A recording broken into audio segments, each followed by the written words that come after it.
Okay, there has been a lot of discussion on social media and the media writ large about what's going on with the Israelis and the Gaza operation. And the term World War III and concerns of a broader regional conflict are everywhere. No, just no. There's not a single third country that is likely to get involved in this, much less a real country like China or Russia. So let's start close to the situation, explain what's going on, and then build out. So when Hamas launched their operation almost 2 weeks ago now. 2 weeks ago. Yeah.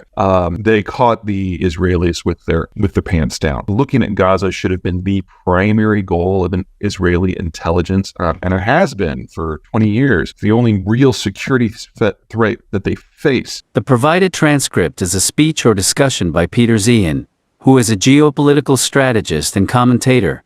In the transcript, he provides insights into the Gaza-Israel conflict and the geopolitical dynamics in the region, offering his analysis on the limited potential for the conflict to escalate into a wider international crisis. Peter Zeihan is known for his expertise in geopolitics and often shares his perspectives on current global events and their implications. The transcript discusses the recent Gaza-Israel conflict and its regional context.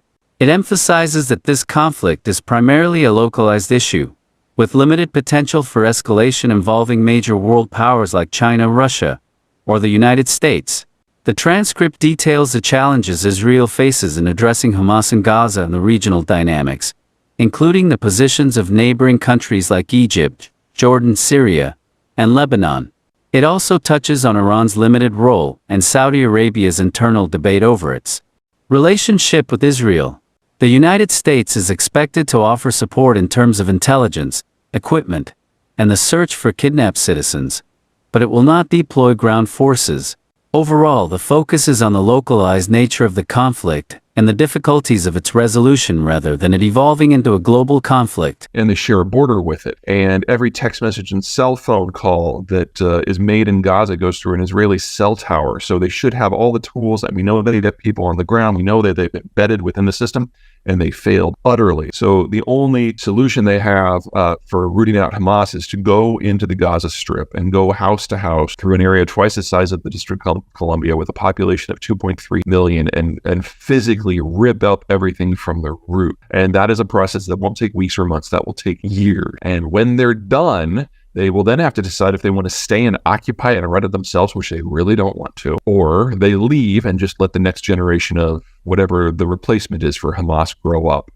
It's an ugly situation, but it is a tempest in a teapot. Let's go through the region.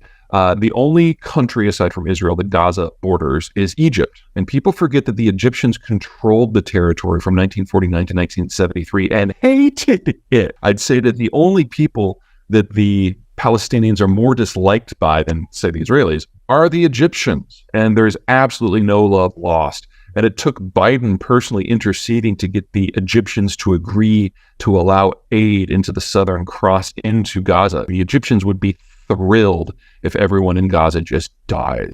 Jordan is a non-factor. Jordan, it doesn't really have a military worthy of the name anymore. And anyway, it's a satellite state of Israel. So no problem there. Syria is in civil war. And most of the fighting is going on in the northwest and the northeast parts of the country, which leaves the south. Now, the south is primarily populated by Druze who don't really care for the central government at all, but have sat out the war.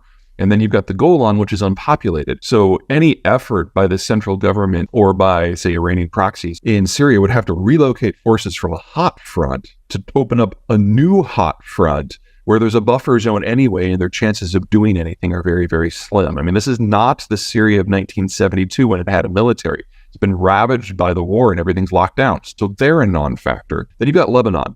Lebanon is a borderline failed state. Hezbollah is the militant group that is there, and they certainly don't care for the Israelis at all. But there's two things that hold them back. Number one, they're part of the national government. So there are other factions in Lebanon that would politically restrain them if they get too uppity, because they know that in the Israelis' current state of mind, the Israelis would not twice of sending in some assassins and just wiping out the entire government. And that is a very focusing factor for the non-Hezbollah factions within Lebanon. And then second, while Lebanon could definitely Hezbollah could definitely send a lot of rockets into northern Israel, that doesn't change what's going on in Gaza or honestly overly shift the military disposition of the Israeli army. And Hezbollah doesn't have an army. If they were to launch a ground invasion, massacred. So they are definitely the faction to watch, but the chances of them doing anything meaningful are very, very low. All right, next let the countries up. Iran. The Iranians don't have anything they can really do directly. They could launch some long-range missiles. All that would do would be generate a huge amount of international condemnation and get all the sanctions slammed back in a matter of seconds. Might even get the United States slow boat tripped by all of their oil platforms and just blow them to hell. We did that back in the 1980s. The target to watch there is a place called Karg Island, which is their only oil offloading facility. You take that online, that's the end of the entire export industry for Iran. So it's a question about whether they would risk that in order to do something symbolic that would have absolutely no impact. They also have militants in Syria, but again, they're on the wrong side of the country and they're already engaged. And if they crossed into Druze territory, that'd be interesting because the Druze are bad at. Okay. They have always considered Hamas to be disposable. Hamas is Sunni and Arab, whereas the Iranians are Persian and Shia. And so the official position of the Iranian government is that Hamas, like all Sunni Arabs, are apostates and therefore should be wiped out. And their alliance with them is purely tactical, and they have played that card, and now it will be destroyed, and they'll have to find a new card. That's Iran. That's Iran's entire position. The only country that really matters, and it's not from a military point of view here, is Saudi Arabia, because the Saudi Arabians were carrying out talks with the Israelis on normalization. The idea would be that if you can get the major Arab states to recognize the existence of Israel, then eventually you'll have this Arab wall versus the Iranians, and it doesn't matter what think anymore because it's all taken care of. The debate here is whether to continue with those. There's a generational split in Saudi Arabia. The older generation, the King Salman, likes the idea of championing the Palestinian cause and would think that if we're going to normalize, we should get something of real sub for the Palestinians. Maybe it's more control of the West Bank. Maybe it's more self-governance. Maybe it's more money. Maybe it's official statehood. They're flexible in what that thing is as long as it's real. And then you got the younger generation, Crown Prince Mohammed bin Salman. He's the guy who likes to dismember and barbecue journalists, who couldn't care less to Indians. He just wants them to all go away so he can get on with reshaping the region under his leadership. Think of King Salman as the CEO who spends a lot of time fishing, and Mohammed bin Salman, the Crown Prince, as the COO who actually runs the shop. And we're going to find out in the next month who actually is the major decision maker based on how this decision vis-a-vis Israel goes. But no one in Saudi Arabia is talking about resurrecting the sort of policies that Saudi Arabia enacted back in the 1970s when they created OPEC and basically shut down global oil market until Israel was punished. That's not even on the docket right now. So their discussion is relevant, but not from a war point of view. Okay, that's everybody in the region. Let's go out. Again, start with the United States. We are not going to be putting boots on the ground in Gaza or Israel in order to fight this conflict or help the Israelis with the cleansing operations. That has never been something the U.S. has ever considered in any age, in any war in this region, or any war that involves Israel. In this region, sorry, very important detail. What we will do is help them with intelligence and equipment and munitions. And what we will do is attempt to locate our own people. The Israelis have at least 100 of their citizens that have been kidnapped and taken back into Gaza. There's at least a dozen Americans. And the Israelis and the Americans have very, very different views when it comes to hostages. The Israelis treat it as a non-factor because they have limited resource. And if they allow their citizens to be kidnapped and allow that to dictate policy, they're always going to be on the back foot. But the United States, number one, has a lot more resources to throw at this if it wants to. And number two, there's a social contract between the American citizenry and its population. Whoever you are, wherever you are, whatever you've done, whoever has you, we will come for you. But first we have to find you. And so the reason that we've got an amphibious assault group, an MEU, streaming to the area is so that the Marines and the Special Forces have a place to operate from. And there's already very credible information that some special forces are already on the ground in Israel with the Israelis on intelligence.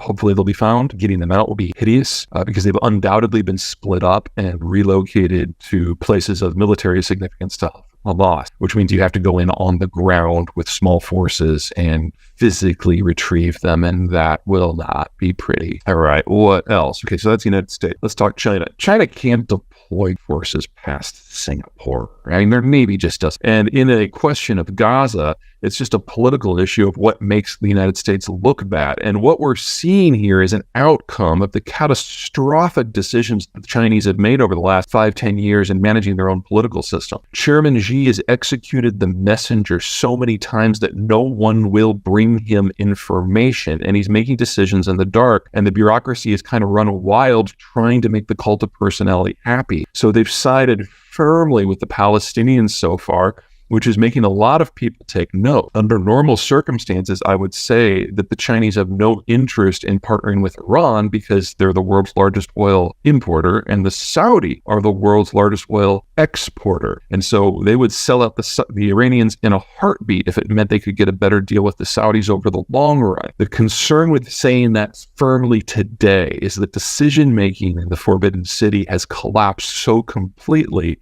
that it's not even clear what degree to which Xi is personally aware of what's going on in the Middle East at all. I'm guessing he knows more than he normally would because Putin was just in town as part of the Belt and Road Summit, and he probably got an earful and probably requested some more information for himself. But the capacity of China to play in this field is ridiculous. And them siding with the Palestinians when they're more dependent upon the Arab states for their energy security is something that has been noted in Riyadh and Abu Dhabi and in Kuwait City and all the others. The Chinese are dramatically out of touch. But regardless, they don't have the capacity to put boots on the ground in this region. And then finally, you've got Russia. I don't know if you guys have noticed, but the Russians are in a war in Ukraine that is using all of their military bandwidth. And they're having a hard time operating in the Black Sea, and they can't get forces out of the Black Sea at wartime under a treaty called the Treaty of Montreux. So they could fly them commercially. Where would you fly them to? Can't go to Jordan, can't go to Israel, can't go to Egypt. Okay, yeah, you'd have to fly a commercial jet over the area and then parachute out the emergency. I mean, it's just, okay. So there is no one who is going to be sending troops into any sort of meaningful military operation in this area. This is between Hamas and the Gaza and Israel. And that's it. Economically, there's nothing in play here. This region, Israel, Palestine, transits nothing and consumes very little. There's not an oil story here. There's not a lithium story here. There's not an agricultural story here. There's a horrible cleansing operation that's about to begin, and that's enough. But that doesn't mean escalation is going to happen.